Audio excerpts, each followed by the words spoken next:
That's going to be interesting to get Babcock's take on that and everything that went down with that situation in just a little bit. So we'll get into that. Also, Tiger Woods versus Phil Mickelson. They officially today announced that the match is on, and it's going to be on either on Black Friday, the day after Thanksgiving, or on Saturday. So sometime during that Thanksgiving weekend, they'll have the matchup between Woods versus Mickelson at a golf course in Las Vegas. Purse to be announced at this point, but they're looking at somewhere in the ballpark of about 10.5 million for the total purse in that one. Again, I think it's really great timing right now, Keith, for that, in the sense they're both playing good golf. Yeah. They're still in their primes. We saw that from Tiger. That's been really on display here, and it looks like he's bound to win a tournament at any moment now. And Phil Mickelson continues to play good golf for the most part. So this timing is really good, and I think a lot of fans for a period of time were concerned that maybe we would never get this. Maybe we would never see something like this, because for a long period there, we didn't even know if Tiger was going to play again. Yeah. Well, that's a think about what he just recently did, and he almost winning this past golf tournament. I think he's doing just fine. I think right now Tiger is he's making baby steps, but I think the last golf tournament he made a huge step. He almost had a chance to win it if it wasn't for, I think, the 13th and 14th hole. But look, I mean, this is going to be it'll be a great game. If Tiger continues to play the way he's playing, I don't think it's no contest. However, a Phil Mickelson, Tiger Woods matchup, everybody would love to see it. It's like a Jordan versus Bird type of thing. Of course. So I'll be watching it for sure. Network, I don't know what network is going to be on. That's the thing. What's it going to be on? Man, I mean, that's an interesting day too, because Black Friday after Thanksgiving, traditionally there's a bunch of college football games on that day, and then obviously you get a lot the next day on Saturday as well. So are people, I almost think they used to do the old school golf skin games. I don't know if they do those anymore. Yeah. They used to do that around Thanksgiving time. I don't know if it's going to kind of bring up memories from that. I don't know what it's going to look like. You know honestly. What? I can definitely just see it on the Golf Channel. I don't think they're going to do it up like that big like that. Not going to be like NBC. US Open or NBC type of thing coverage. I think it's going to be on the Golf Channel, the Golf Channel network. They're going to have it on, and I think honestly, the Golf Network is just like, hey, we're getting exclusive rights to this because, number one, this is a big deal for us. It's really not. I think the college football and stuff will overpower that in a way. Yeah. But I can just see it on the Golf Channel, man. I don't think it would go anywhere else. That's good, I think, for most people. Yeah. I think most people just want to see it, right, in general, and they don't need it to be this huge spectacle on a major network. Yeah, it's not like a British Open or the right. No. This is more or less a glorified exhibition matchup. Exactly, and it's just two guys, two heavy hitters that changed the game of golf for a long time, and it's like, why not do it right now? Because you probably ain't gonna be able to do it after this. It's not gonna. I mean, this is probably the right time to do it because we don't know. I think Tiger will still be playing. I don't know Phil Mickelson how long he wants to continue to play, but those guys, you just never know with those guys. So I think the best time to do it is right now while they're kicking and still playing and competing in tournaments. So no time like the present, obviously. Yeah. So once again, that's Tiger Woods versus Phil Mickelson. The matchup is on weekend of Thanksgiving, either on that Friday or Saturday in Las Vegas. Purse probably going to be somewhere, like I said, around $10.5 million. So we look forward to that one. Obviously, we're watching tonight the Hall of Fame game that's going on in Canton, Ohio, between the Baltimore Ravens and the Chicago Bears. They interviewed Brian Urlacher earlier tonight, and obviously he will be inducted into the Hall this weekend. That's exciting in itself. Obviously, this is a group of guys who are going to be inducted that obviously you have the big names like Ray Lewis, Urlacher, Randy Moss, guys who really, when we look back on it, they will have played the game. You could make the case that they're somewhat of the last of the Mohicans in that era of football right before we got to a whole lot of rules and a whole lot of rules that pertain mostly to defenders and how they're able to tackle different players. And we just saw an example a little bit ago here on the telecast on the game of a guy getting flagged already. We're seeing the new helmet rule in effect on display, and it's just going to be very, very difficult. And it's just I almost wonder when I look at some of these guys who will be inducted this weekend, I wonder if they were just starting their careers now. Obviously, they made a living, especially the linebackers like Lewis and Urlacher, big hits. Different. It was a different era of football. It was just a different era of playing defense. Would they have been as dominant if they were starting out now in this era of football? Much, much different than when they started late 90s, early 2000s. Would they be able to really accumulate the type of career that they had when they did start if they were to start now? I don't know. I think the answer is probably not, right? Yeah, probably not. No way. I mean, the way it is now, it really is feel like two-hand touch. I mean, that's the way it is. And it's just like the basketball end, when they got rid of the hand check and then the physical play and that type of thing that you couldn't do anymore. It's the same thing with the football right now. It's like they change so many rules every year that it's so hard to even know. Like, these guys, I've said it many times on this show before, that they've been trained for many years a certain way, how to tackle, how to hit, how to catch a ball, whatever the case may be. And now what you're doing, I understand that, change is always good. I get that. Make your adjustments. But when you're making adjustments every year, and now you get into the point getting real tedious of, no, now your head has to be a certain way when you tackle. Right. You have to lean in with your shoulder at a 60-degree angle now. It can't be at 100-degree or 85-degree. Like, when you start getting into details, you're like, well, what the hell is going on here? This is crazy. So defense, it's just really, really tough, and obviously they have to do it. The guys in the NFL and the league office, they have to make these rules. They have to implement different things to make the game safer, because really the guys they're honing in on are the wide receivers, right? Those are the guys. And obviously the quarterback is the most important position, so the safety blanket, sort of say, is always on whoever is at QB. But they're trying to really obviously curtail these huge explosive plays and hits on these wide receivers and tight ends when they catch some of these footballs when running their routes. I mean, that's really what it's about. They're trying to have them not just be totally obliterated at the point of tackle. And, again, they keep tweaking it here and there, trying to make it safer. And what I'm most interested in watching is, and we talked about this before when they made this known coming out of the owners' meetings back in May, in regards to the kickoff. Yeah. And how they're going to be watching that very closely, probably more closely than any other aspect of the game over the course of the next few years. Before, I believe, 2020 is the next when the next CBA is up in the NFL. And that, again, that's going to be the thing, that if injuries do not decrease on kickoffs, that's going to be totally outlawed probably by 2020 or right after. So that's the thing I'm looking forward to watching the most. They continue to, obviously, they've changed the touchback rule. They've also, a new rule they've implemented this year, similar to college now, that once the ball on the kickoff actually touches down in the end zone, it's dead. Yeah. Very similar to college, exactly what they do in college. The guy doesn't actually have to pick it up and kneel it down in the end zone. So they're trying to obviously change so many different things to make it as safe as possible. Again, that's what I'm most looking forward to is watching is, do the injuries decrease? Yeah. Or not? Because if they don't, again, kickoff probably gone in just a couple of seasons. Yeah, and that would suck. Yeah. For like the it guys would totally like change the game. Slater and the Hesters of the world. And, those special team guys that are deserving to be in the Hall of Fame, if you're watching this, you won't see that. I mean, Deion Sanders was known for a return guy for years as well, too. They used to put them down for punt returns, in certain situations. So, it's Devin Hester was the guy, though. He was the main guy to me. And he was incredible what he did in returns. And you're going to get rid of that. It's just like, now you're taking – to me, it's boring again.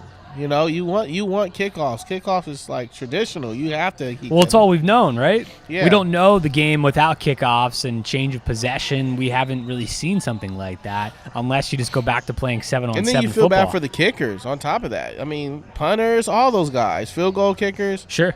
So, I think they're just doing too much. They got their hands in too much. They just won't let the game play out is. Look, if it's when you're playing any type of contact sport, you're going to get hurt. That's just part of the game. So I understand that keeping your players safe, and there's so much you can do. But when you start changing things in and out so many times, it's frustrating for the players. Number one, it's frustrating for the fans. Number two, and then it just takes away from the game in general. So I wouldn't agree with it. Behind the mic, coming to you from Kings Cove inside the Toyota Sports Center, El Segundo. Do we have Mike Babcock? We want to go to Mike Babcock soon, and maybe we should take a break first. Yes. So we'll take a break. We'll come back on the other side. We'll talk with Mike Babcock, TMZ Sports, get his thoughts on the latest news here with Chargers rookie safety Derwin James being robbed back in June in Hollywood. More on that coming up. It's Behind the Mic. We're back after this. Yeah, there's a threat targeting America. I was trying to text him. One that's growing fast, but may still be hard to see. Lyme disease. Spread by tiny ticks, often smaller than the head of a pin. This dangerous disease is now more widespread than West Nile, tuberculosis, and HIV/AIDS combined. And if left untreated, it can lead to arthritis, facial paralysis, and even memory and concentration problems, often called brain fog. As the threat of Lyme disease grows to more than 300,000 projected cases each year, it's time for us to target Lyme disease. That means checking for ticks when you've been outside, even in your own backyard. It means seeing a doctor if you experience the symptoms of Lyme disease, which can include joint pain, flu-like symptoms, fever, fatigue, or sometimes a bullseye-shaped rash. Set your sights on stopping Lyme. Learn how you can target Lyme disease at targetlyme.org. Hey, Brad, how are you? Brought to you by the Stephen and Alexandra. I'm doing well. Busy day today, crazy day. Yeah, absolutely.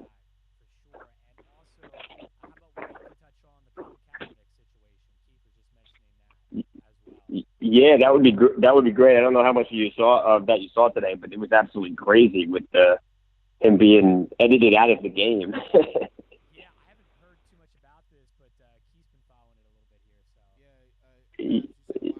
Hey, Keith. Yeah. So to make, I'll tell you guys before we go, to make a long story short, essentially, they had this YG and Big Sean song where they referenced Colin Kaepernick in the game, one of the tracks, but they edited out his name, and people realized, and there was a huge firestorm today, and people were so mad, and now EA has come out and apologize, but I talked to some people on Colin's side who are not accepting the apology, and they think it's BS, so it's crazy. I know. Hey, Mike, thanks again for joining us. We'll get to you in about a minute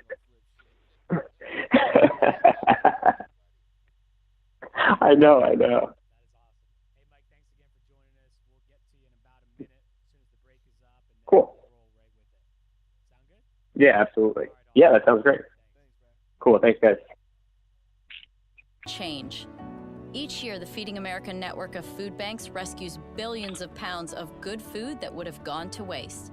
This food is then provided to families and children in need. Being a kid should be about using your imagination, learning, and having fun. These children shouldn't have to miss out on simply being a kid because they're hungry. To find out how you can help end childhood hunger in your community, visit feedingamerica.org. Brought to you by Feeding America and the Ad Council. Battles aren't won solely on the field. That's a common misconception. Battles are won within, over enemies of fear, enemies of doubt. In that place where promises are kept. Promises to oneself. This is a physical training event. Promises to one's community. Helping people move debris out of their house. Promises to one's country. In the heart of every Marine, you'll find a promise. A promise forever kept. A promise of battles won. You're listening to Behind the Mic with Brad Dalius.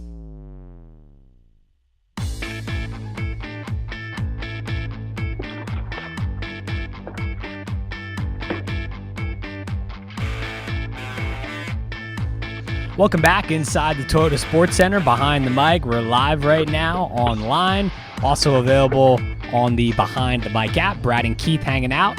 We're now joined on the line by TMZ Sports' Mike Babcock. Follow him on Twitter at Mike J. Babcock. Great to have you back on tonight, Mike. How are things going for you? Brad, Keith, what's going on, guys? Thanks for having me again. I appreciate it. Anytime. It's great to always chat with you. You always have some of the best insights of what's going on in the sports world. And obviously, we're always talking to you about a lot of football stories. I feel like that's usually the case. So, always great work that you're putting out there, Mike. The thing we want to talk about right now specifically, like we teased before the break, is the latest with Chargers rookie safety Derwin James. Basically, I assume he spoke with the media. It was the first time he kind of made himself available to the media this offseason. That's what I'm assuming here in training camp. And he basically confirmed that he was indeed robbed back in June in Hollywood. Tell us about it. Yeah, Brad, it's true now. I knew this was something that had happened the entire time, but you're right. Today, for the first time, he spoke to the media down there at Chargers camp, and he's been banged up a little bit, hasn't been practicing. So today he got out there for the first time. And, of course, he was asked about that scary incident that happened in June where he was at dinner with his uncle and some friends. And as they left the restaurant, they were approached by two guys who ran up on them with guns, demanded jewelry, got the Rolex watch, got the chain off of his neck. And they fled, and of course, Derwin and his uncle tried to give chase, ran over to their Rolls Royce, and found out that 3 of their tires had been slashed, so they were obviously unable to give chase, which probably was a good thing, honestly, for their safety. But, today he spoke at Chargers camp, and I think the message that he was sending out was that this was something that was really scary and something that I wouldn't wish on anybody. That's just how terrifying it was. Hey, Mike, do you think that the Chargers are going to do something in terms of the safety of their players? Did you guys get any chance to talk to them about if there's going to put any type of strict security around these players when they go out at night, or is there any kind of new rule that they're going to do in terms of having them go out so these type of things don't happen? I mean, I know they happen all the time in the world, but, I mean, these are guys that are getting paid, high-profile guys that are getting paid a lot of money. Sure. Yeah, I've spoken with people, and nothing that I've been told has led me to believe that they're going to put in place any new rules. I mean, the reality of this is he was in a nice neighborhood in Los Angeles. It wasn't too late. It was dinner time, and this happened. So, you wouldn't exactly categorize this as risky behavior. The guy was just trying to have dinner, but still, and I don't know if this is the case. I do know that with social media now, though, people see that you have a Rolls Royce race, and they see you have nice jewelry, and I do think that can put a target on some guy's back. And I don't think he did anything wrong at all, and not that you ever deserve to be robbed, but the guy was at dinner with his family, and still this happened to him. Yeah, he said he was shaken up about it. He still is, obviously, and it just makes you think. I mean, this is a rookie, obviously. There's a lot of expectations for him. He was a high draft pick by this Chargers team back in April's draft. I think they're going to ask a lot of him. This is a team that struggled last year at points during the season with giving up a lot of big-time passing plays on defense. So is there any concern that maybe this is just, the fact that maybe it was behind him and now, it all comes brought up again to the surface here with reporters and being asked about it and pressed. Is there any maybe concern within the organization that this is going to be something that just kind of lingers with him and could be a distraction?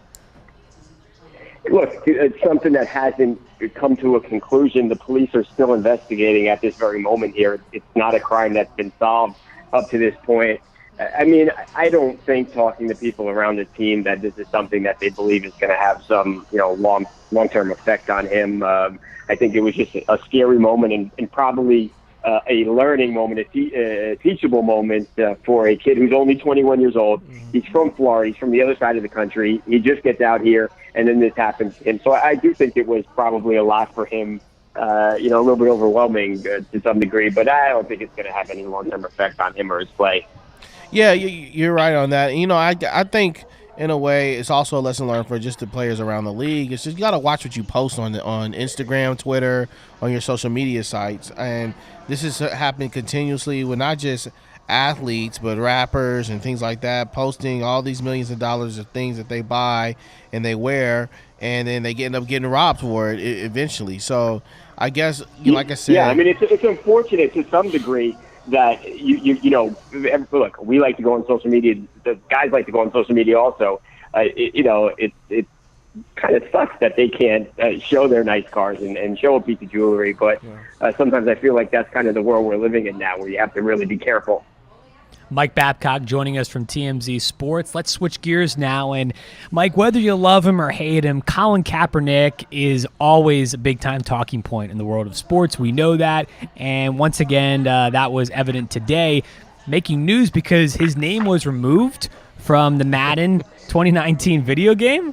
What's going on there? Yeah, this is a wild story. So the Madden 19 football game, arguably probably the most successful sports franchise in video game history, it's set to come out, and it was, I guess, found out today that in the Madden 19 video game, which has a soundtrack of, you know, current hot songs, and one of those songs is Big Bang by YG, 2 Chainz, Nicki Minaj, and Big Sean. And in the Big Sean verse of the song, he says Colin Kaepernick's name.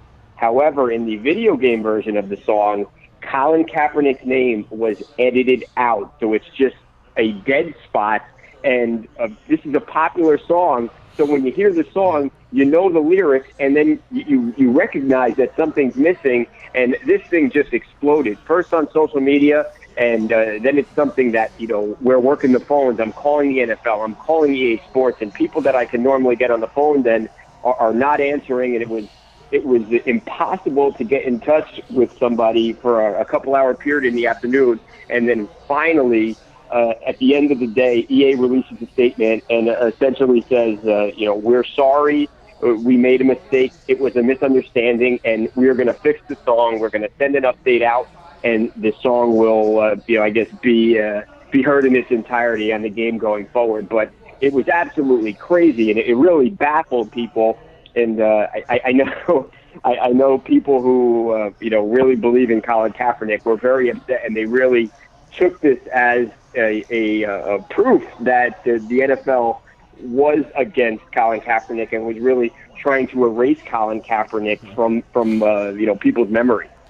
You know what's interesting about this also is, like, you guys called the NFL. The NFL have they said anything about this at all, or they feel like this is not our doing? We don't need to say anything. No, the NFL has not yet said anything. I imagine at some point they're going to have to, because I've spoken with people, and we spoke to people from each one of the artists' camp today. You know, YG, 2 Chainz, Nicki Minaj, Big Sean, and to a person, they said, we had no idea about this. This is not something that we co-signed.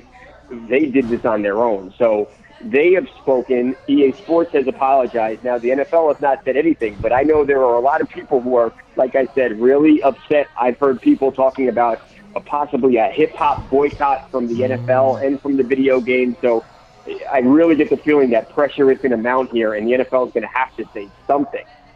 You think so? Just because, I mean, the fact that he's a free agent, he's not part of an NFL team at this point in time. You think the NFL actually has to say something? Brad. Yeah, because it's not. It has nothing. Look, Colin Kaepernick is not in the game. He's not a playable character in the game. But this was something different. This had nothing to do with the game. This was a song that was in a video game, and a video game that is you know, put on by EA Sports and the NFL, and they took out his name for some reason. And I don't know. I mean, I've been on this side for the most part of keeping any sort of protest out of the game. But even today, for me to look at this and try to understand why the NFL would go out of their way to take his name out of a song, I just couldn't come up with any reason that made sense. And also, what's interesting about it is that the entertainers, YG, because that's actually tampering. You're tampering their song. Could they sue? I mean, is it possible that YG, you know, 2 Chainz, Nicki Minaj, Big Sean, could they sue? Could that label sue them for doing that? Right. Now, I didn't go to school long enough to be a lawyer, but I think you bring up a good point, Keith. I mean, they did fool with their song, and if you listen to the artists, like I said, they all said that, hey, this is not something we wanted done. Why are you guys messing with our song? We don't dislike Colin Kaepernick. Well, we like Colin Kaepernick, and we support Colin Kaepernick. And it kind of put the artists, the rappers, in a bad light for a little bit, because people didn't realize or understand whether they were part of kind of, I guess, erasing Kaepernick from the song. Yeah, I mean, this story, again, it's just whenever Colin Kaepernick is in the news, it's always very there's a lot of depth to these stories, right? There's a lot. It's never very black and white, sort of say. There's a lot that goes on with them, and this is just another one. And, as I said before, I wouldn't be surprised if the NFL really didn't comment, because they have been arrogant in the past on certain issues where they didn't really put in their 2 cents. But we shall see, right? It'll be interesting, no doubt. Yeah, look, at this point, I wouldn't put anything past them. Exactly, right? I mean, this, again, once you think that Colin Kaepernick is not going to be in the news anymore, something else comes up just like this. But it's I guess it's almost fitting that this comes out here once preseason starts and people start to get back into football mode overall. Hey, Babs. Right, it's football season. That's true. Well, I'm interested, really. So I saw something on you guys' site about YG. So you guys reached out to YG, and I heard he was pissed about it. He was really highly upset about them deleting the quarterback's name. Is that accurate? Yeah, he was. He was really pissed, and he put up a video, I think, on his Instagram, and he was actually taking a knee in the Instagram, and he just kind of, I guess, reaffirmed his support for Colin Kaepernick. So, yeah, he was not happy, to say the least. That's an understatement almost. He's Mike Babcock, TMZ Sports. Always great having you on the show, Mike. We appreciate the insights. Brad and Keith, thank you. Congrats on all the success also, guys. You guys are doing awesome.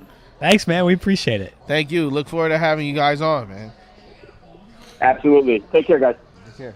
There he goes once again, Mike Babcock joining us from TMZ Sports, getting the latest on Derwin James, Chargers rookie safety. Which is scary. Yeah, that really is. And I'm amazed, Keith, that this didn't come out in the news earlier this offseason. I cannot believe that one media outlet or another wasn't able to actually track him down and get some comment on him when this actually went down, even if it was like a couple days or a week after in June. I'm surprised it took all the way in August to training camp to actually get comment from him to go on the record and actually confirm this incident. But yeah, it's scary, like you said, like Babcock was saying, the fact that this actually happened like maybe during dinner time earlier in the evening and not later in the evening is obviously pause for concern in itself. And it speaks to your point that what can they do to make these types of situations for current players who are part of a franchise? What can NFL teams do, or maybe the league as a whole, to make it better? It's almost like, do these guys need to be accompanied by a bodyguard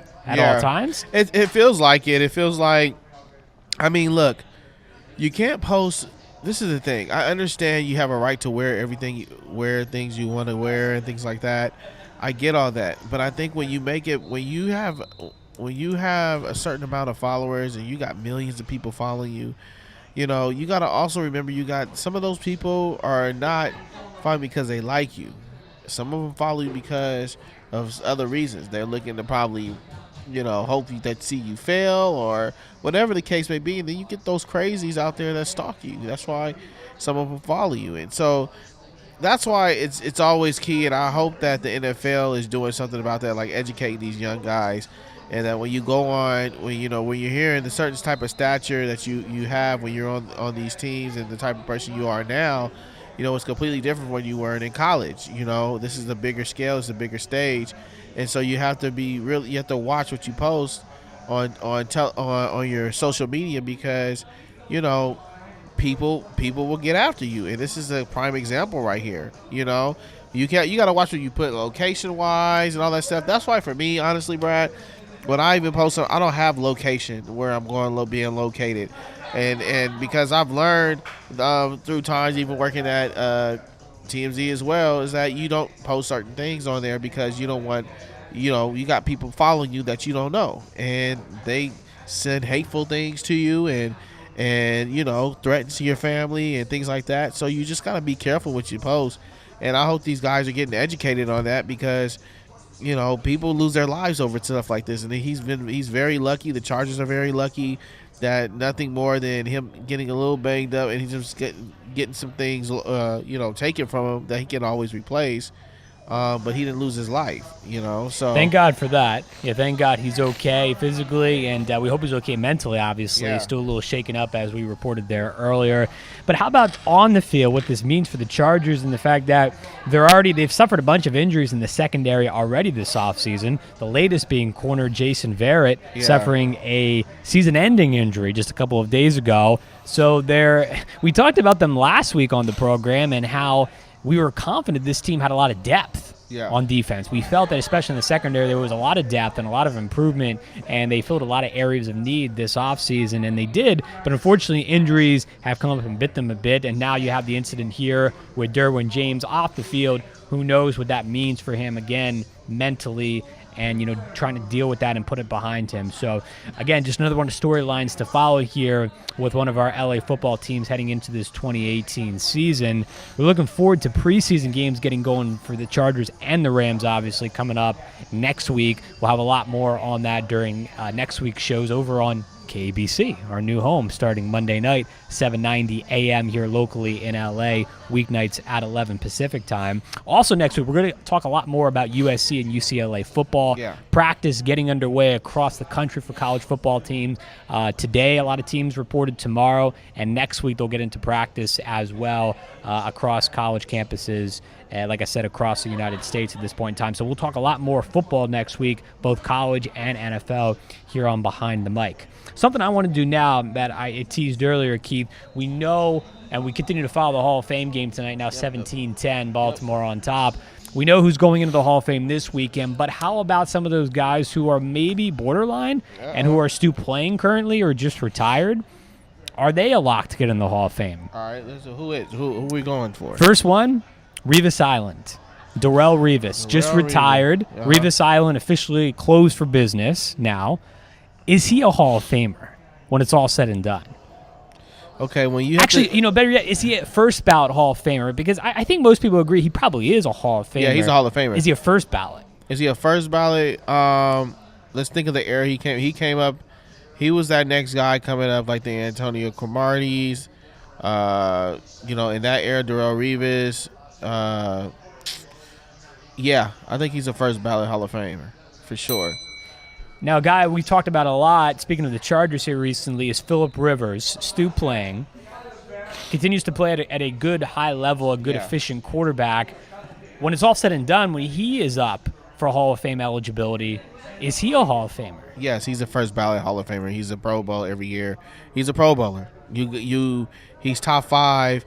He's top five quarterback in the league still, even to this day. Even though his team is not the greatest, he's top five quarterback. And Phillip Rivers is definitely first ballot Hall of Fame. Now, this is an interesting one because he's somewhat have been a pariah to the media and the press and to some fans. Marshawn Lynch, is he a Hall of Famer? I feel this is a very tough one. This is a tough one very because tough. He only had like a couple years of spurts of what he's done. But that year he was a beast, and the year he went to the Super Bowl. And they didn't give him that ball at the 1 yard line, of course. And we won't talk about that anymore. But however, Marshawn Lynch, I gotta give him second ballot Hall of Fame, not first. He's definitely, I think he's a Hall of Famer, but I think he's like a second ballot, not a first Hall of Famer, because really, when I think of first ballot Hall of Fame, I think of Barry Sanders. I think of Emmitt Smith. Absolutely. Those are the guys who kind of set that bar up there. And I don't think Marshawn Lynch is that type of dynamic player. He's like at that level. So, but I think he's good enough to get in. So I will give him second ballot. I think we can all agree at this point in time, we let way too many people, whether it be players or coaches, into the Hall of Fame across sports. Yes. Right? It's become the hall of really, really good, right? Yeah. a lot of times. And obviously some of the all-time greats do get in, deservedly so, but they've opened it up, in my opinion at least, to way too many people. And I think it should be more selective. I don't think Marshawn Lynch is actually a Hall of Famer. I don't think – I agree with you, Keith. He didn't do it for a long period of time, number one. And he obviously was a part of – I think he's really the beneficiary of being a part of one of the great defenses that we've seen in recent memory. Them just being able to absolutely obliterate the Denver Broncos in that Super Bowl that they were able to win in New York. I think that really helped to solidify him, the fact that he was on that team that won it. And, he had the great run in the playoffs and the wild card against the New Orleans Saints that really kind of put this past era of Seattle Seahawks members, put that team on the map with Pete Carroll. And, he's always remembered for that beast mode run. That was really the birth of beast mode. So I think it's these plays here and there. I think, obviously, he was a very good player at his very best. I don't think he's a Hall of Famer, though. I don't actually think he's a Hall of Famer. Okay. How about this one? Eli Manning. Eli Manning, he's a quarterback who, believe it or not, he's only been to 4 Pro Bowls. Yeah. 2 Super Bowl MVPs, 2 Super Bowl titles, obviously. That's the main point of emphasis here for his argument to be a Hall of Famer. Yeah. I'm going to say this. Out of the Mannings, he's probably the weakest. So you're comparing him to Peyton and of course Cooper, who never played in the NFL, unfortunately. Yeah, from Cooper too. No, but I mean, out of Peyton, and Archie Manning too. I can't forget about the dad. Archie Manning played. He played Archie. Archie Manning, the dad. Yeah, I can't forget about him. Is what I say. So out of those guys, like, he's the weakest, and I'm gonna say he's not a Hall of Fame. Like, he's done some good things to me, but I will still pick at least 5 or 6 quarterbacks in the league over, I think, Eli right now. Still. Yeah, we're kind of in agreement on this one. Again, he's just the beneficiary of 2 incredible Super Bowl throws, really, when it comes back to it, when you think about it. Back in Super Bowl 42 with the helmet catch. Obviously, that one comes to mind. And then a couple Super Bowls later, the Mario Manningham catch. Yeah. I mean, it's those 2 plays that really define him. I never want to use the word lucky, because if you win a championship or multiple, you're not really lucky. Yeah. I mean, there's talent there. But I don't think outside of that, he's just been very okay in the regular season. He's been okay, and he's been blessed. Look, I'll be honest with you. He's been blessed enough that his name has carried him on when he's been able to play on the big stage. Absolutely. New York Giants, his name, that's what has really carried him. If he was on a team like, Brad, let's say the Bears right now, we won't be talking about Eli Manning. He would be comparable to Rex Grossman. Yeah, honestly. Maybe a little bit better. I'll be fair, a little bit better than Rex Grossman, but you know what I mean? Very comparable in that sense. Now, it would be funny if it was on the Bears. He would have played his brother in the Super Bowl the one time. That would have been fun, right? But yeah, you're right. He was definitely very fortunate to have the players and the coach around him. I can't take that stuff into consideration as much, because if we're going to nitpick like that, we could be here all day with guys. Yeah. We could say that about Tom Brady with Bill Belichick. There's no Belichick. Maybe Brady never wins a Super Bowl. You know what I mean? True. We could do that all day. My just biggest thing is, the Pro Bowls are big, obviously, and only being to 4, that really kind of pales in comparison to some of these other guys, including Phillip Rivers in this era. Ben Roethlisberger as well. It pales in comparison to Big Ben there. Mm-hmm. So I agree. I don't think he's a Hall of Famer, and he's he was great in the postseason. Those 2 postseason runs, he was as good as a quarterback has been that we've seen go on to win Super Bowl championships in the past year in the National Football League. But outside of that, I mean, even those 2 regular seasons that they won the Super Bowls in prior to getting the postseason, he was just average at best. And, they just snuck into the playoffs both those years. So, yeah, I'm in agreement with you at that. I don't think he's a Hall of Famer. This one, a kicker, Adam Vinatieri. Oh. Now, kickers usually don't get into the Hall of Fame. That's a first Hall of Fame. That's a first bid Hall of Famer. Adam Vinatieri, one of the oldest guys in the NFL right now to this day. Still playing. Doing it. Still going. Still playing it. What's his like year 22, 23? Kicked historic kicks. Yes. And game winners. Historic. And so, bottom line is that guy right there next to like a Justin Tucker, Yeah. Hall of Famer. That's a Hall of Famer. And that's the first ballot Hall of Famer out of Vinatieri. Not to mention, he's probably he's closing in on the NFL's all-time scoring mark as far as being the player to score the most points in NFL history. So I'm with you. I don't know how you really ignore that when you get to that point in time. That's an impressive stat onto itself. Another tough one, Carson Palmer. He's not a Hall of Famer, man. Not even second. If there was a third or So fourth quick to ballot. dismiss. Yeah, man. Carson Palmer is not a Hall of Famer. He's just, to me, he's just a mediocre type of quarterback. Played in the league, and he's and you know what? We expected more from Carson Palmer in the NFL, and he just couldn't. To me, cut it. I think he had one great season with the Bengals. I can think of. That was fantastic, and he had probably a decent season with the Cardinals until he got his ACL, hurt his ACL. It's fortunate, but it looked like they really could have made some noise that year when they hosted the NFC title game back when Carolina went to the Super Bowl in Super Bowl 50. They actually hosted that. They played on the road in Carolina, but nonetheless, that was still a good Cardinals team, and it looked like he could have potentially got to a Super Bowl. And, hypothetically, if he were to won a Super Bowl, that would obviously change the conversation a bit. But I don't even know, though, if he would have won a Super Bowl, if that would have been enough. I can go as far as says Carson Palmer in college wasn't better than Matt Leinart. Carson Palmer was not better than Matt Leinart. Two SC quarterbacks. That's really tough because they both won a Heisman Trophy. They did, but different style of a quarterback in a sense. Obviously, Palmer a righty, Leinart a lefty, but I don't know who is better. That's very, very neck and neck. I gotta go with Matt Leinart. They both won national championships. I believe Palmer was there when they shared it in 03. Yeah. So they had both fantastic college careers. I mean, two of the best you could ever wish for as a college quarterback. USC. Yeah, so, wow. I'd have to really think. I'd have to look at the stats on that one and really get a big breakdown, their college stats. But to me, just on the surface, I think that's very, very close. Determining who was better, in my opinion. I think this is very close. Maybe closer than what most people would think. Last one, Terrell Suggs. Terrell Suggs is second ballot Hall of Famer. He's not a first. Terrell Suggs been riding on Ray Lewis's coattail from day one. And that's the only reason people use him as like, oh, those two guys. I hope Terrell Suggs is not listening to this show. He'll probably kill me. No, he's busy on the sideline right now. Yeah, but Terrell Suggs, man, he's probably to me a second ballot Hall of Famer. He's a great defensive player. He makes plays.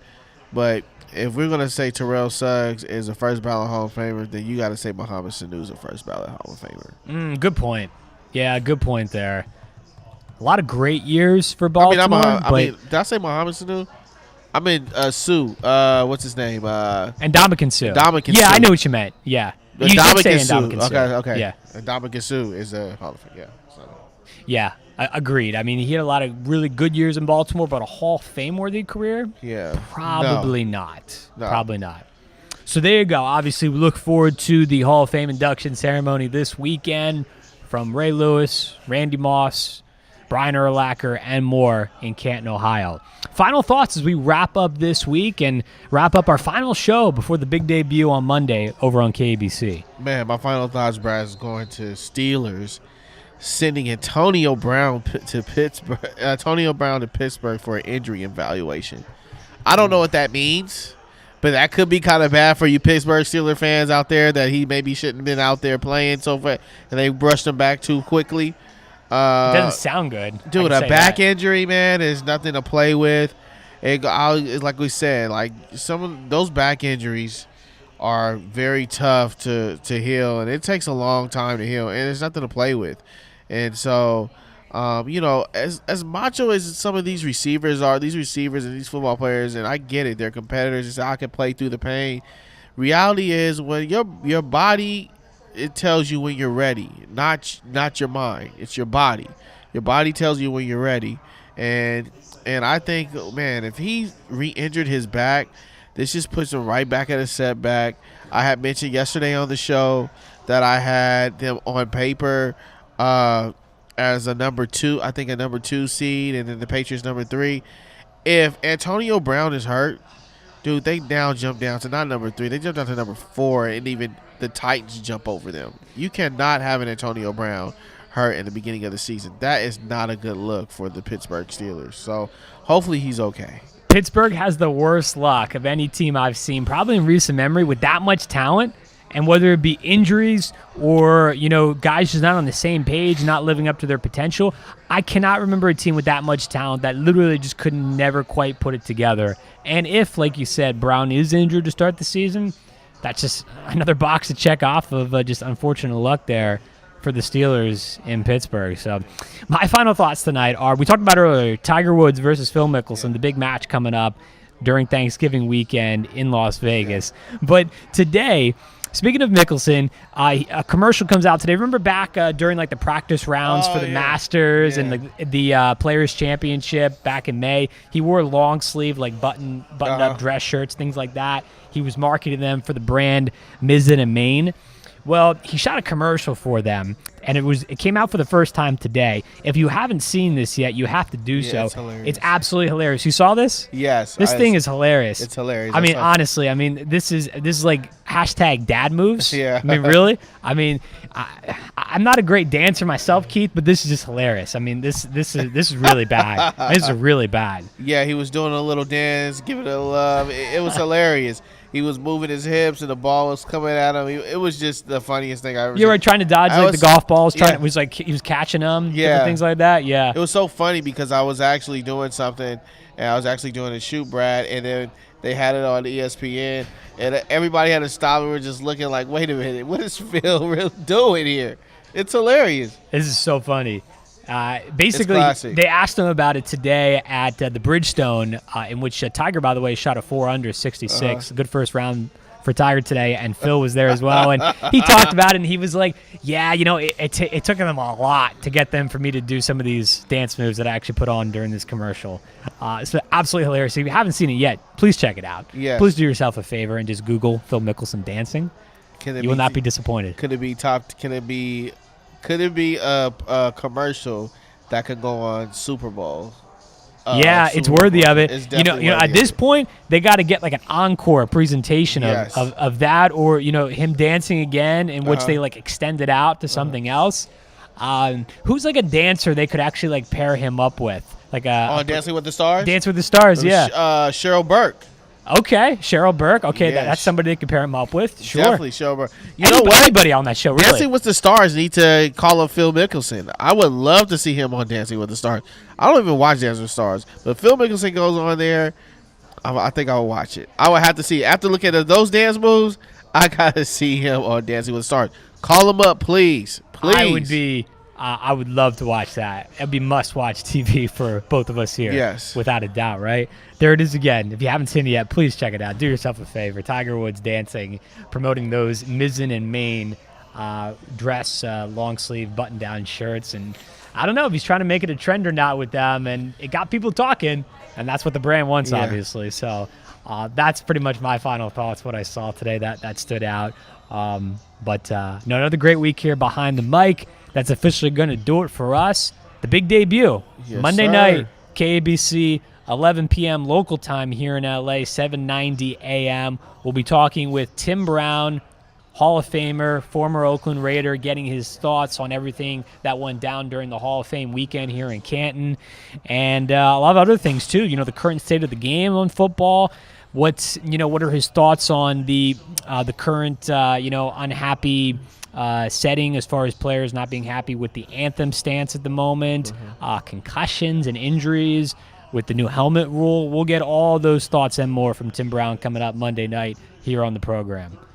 So we look forward to that, and we look forward. We're just we can't wait to bring this show to everybody on KABC. As we've said before, it's the first sports show they've had, so we're really going to be wrapping up the day in sports. That's kind of the best way to look at it, wrapping up a complete day in the world of sports at 11 o'clock at night, and we'll really just dive into a little bit of everything every night. A lot more baseball, a lot more Dodgers talk. We'll talk about the Angels and their disappointment, Keith, at this point in time, because we're both very disappointed in the Halos at this point in juncture of the season. So we'll cover a lot of baseball, like I said earlier, a lot of college football next week. We want to get into some USC, UCLA talk as far as the Trojans go.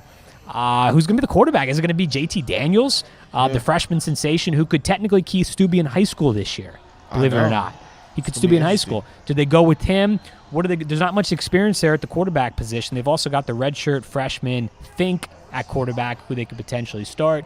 So we'll get into all that next week. Clay Helton, USC, the coaches poll came out today, the AP in the next week or so. So USC is ranked 15th. I saw that in the coaches poll. We'll talk more about it next week. Ohio State's third in the coaches poll, so it kind of debunked our theory last night, Keith, of would the loss, at least maybe temporarily, of Urban Meyer affect them. It didn't in the coaches poll. Maybe it will in the AP. I think it's going to help. It's going to affect them in the AP polls for sure. Coaches poll, those are just the coaches. They're like, no. But AP poll, yeah, that's the one that matters. That is true. That is the one that matters, of course, and the college football playoff rankings come out in October. And SC's going to have a lot of work to do, man. They do, and I would definitely want to get into a whole more of that next week on this show because there, once again, a lot of talent there, but like we've had the discussion with in the last year or so, can this team put it together? Yeah. That's the big thing. I think, believe it or not, I think Clay Helton has more pressure on him, Keith, this year than Chip Kelly does at UCLA. Yes, absolutely. He has a lot of pressure on him this year. He's got to get it done. Look, you have to beat UCLA, and look, I think he's got to beat Notre Dame. He's got to beat Notre Dame. Maybe more than that. Yeah. Well, they're expecting them. Look, SC people don't like to see them in the top 15. They're accustomed to seeing them top 5, top 10. That area. Right now they're in the 15th seed. That's not going to do it. That's not going to cut it. Fine, you got a new quarterback and everything like that. But hey, Clay Helton, you've been there for a while now, buddy. So you don't get a pass anymore. It's got to make it work. So I'm sorry to be that tough for you, but you got to make it work, buddy. It's make it or break it. It's a make it or break it type year. You can make the case for him. And then, obviously, like we said here, Chip Kelly, are we going to see a revitalization of Oregon in his new UCLA team? I'm excited for that. Yes, right? I'm excited for that. Not a lot of people are talking about him. Chip. It amazes me because, again, to me, this is one of the more successful college football coaches, and I have no reason to believe he's not going to pick up where he left off. And he's dominated the Pac-12 or Pac-10. I'm saying Pac-10, not Pac-12. But he's dominated that conference. And he's been dominating when he was at Oregon for years. And he's been taking those L.A. kids all over there to Eugene, Oregon, and playing for them. Do you think that he's not going to stop doing what he's doing? He's now in L.A., at UCLA, Westwood. It's going to be an easier pickings for him. He's one of the best recruiting coaches out there, and I don't see nothing else less. UCLA is going to be a problem in the Pac-12 conference this year, for sure. If he could prove like he did, you could recruit to Oregon and the Pacific Northwest. It's easy, obviously, right? It's easy pickings now here in LA. If he can recruit there, he can recruit anywhere. So, yeah, UCLA, to me, it's a huge, huge talking point. It should be, and a big-time story here in LA as far as college football approaching in the near future. We can't wait for that. So a lot of college football, a lot more NFL talk next week as well. Behind the Mic coming up next Monday night, live, 11 o'clock Pacific time on KABC Radio. That's it for tonight. Thanks for everybody who came out for tuning in. It's been a lot of fun. Once again, Toyota Sports Center, Kings Cove, right off of Nash Street here in El Segundo. It's a great spot. We hope to be back at some point in the future. And the same also for our other sports bars, Patrick Malloy's and Grunion Sports Bar. It's been a lot of fun at those different spots. And once again, we thank everyone for helping us make those broadcasts possible over the past year. Now we're on to KABC. Exciting times ahead. For Keith, I'm Brad. Keep living the dream. Have an awesome weekend. We'll talk to you next week.